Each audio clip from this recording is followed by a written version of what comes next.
Salut à toutes et à tous, c'est Paul sur Le Grand Méchant Loup et je suis très content de vous retrouver aujourd'hui pour la première d'un nouveau format que j'avais en tête du coup depuis un certain temps. Ça s'appelle L'œil du loup et ça va pouvoir me permettre de suivre l'actualité rouge et noire et les résultats de nos internationaux pendant les périodes internationales justement. Et on commence très vite avec nos féminines qui sont allées remporter le championnat de France à 7, le Super Sevens ce week-end.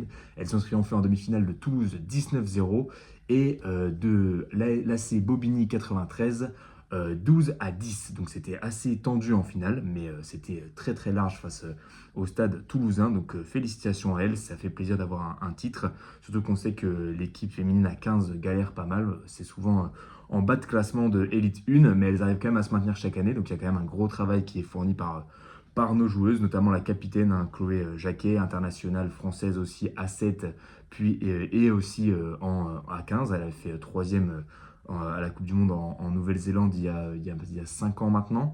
Donc voilà, elle a marqué un essai magnifique aussi pendant le tournoi, une relance des 22 mètres.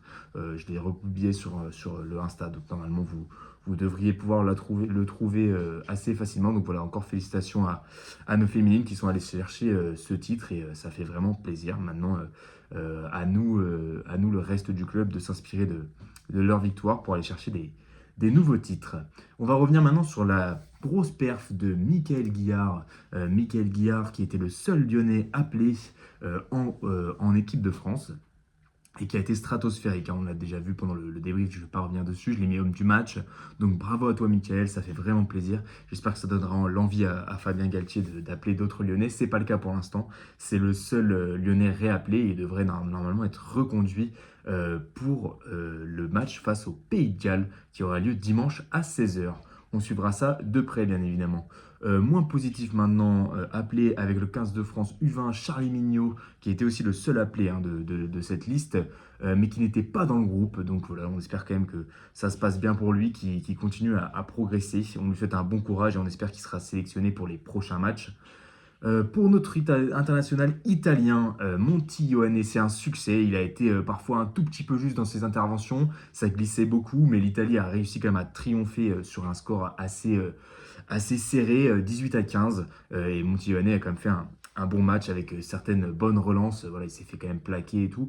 Mais au final, c'était quand même un match plus que correct pour notre international. Et donc l'Italie qui a réussi à braver la pluie, une météo catastrophique, mais surtout Ben O'Keefe qui est venu donc faire encore une masterclass de mauvais arbitrage, de mauvaises décisions.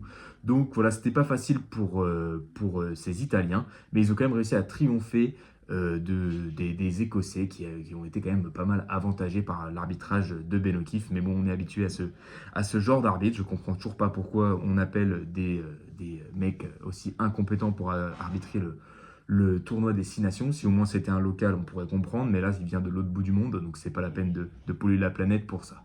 Enfin bref, pour ce qui est de nos Géorgiens, c'est donc une grosse victoire face à la Suisse, 51-3. Donc il y avait 7-3 hein, à la mi-temps, et au final, ça a déroulé en deuxième mi-temps. Les Géorgiens qui ont vraiment bien exploité les failles suisses et qui ont dominé physiquement surtout. On avait 3 appelés, donc Saginadze qui était titulaire, mais Barbakadze et Absuri n'étaient pas titulaires, n'étaient pas dans le groupe, donc n'ont pas joué. On espère que tout va bien pour eux et qu'ils continuent aussi de progresser et qu'ils seront dans le groupe pour le prochain match. On n'a pas de doute sur Saginadze qui a fait une grosse performance, ni sur Montimo Ioane d'ailleurs. Mais voilà, donc on espère qu'on aura un peu plus de titulaires et d'appelés pour les prochains matchs internationaux. Donc voilà, c'est tout pour moi. On aura de nombreux avant-matchs et débriefs ce week-end. Donc je vous souhaite une bonne semaine. Et voilà, et on se retrouve ce week-end.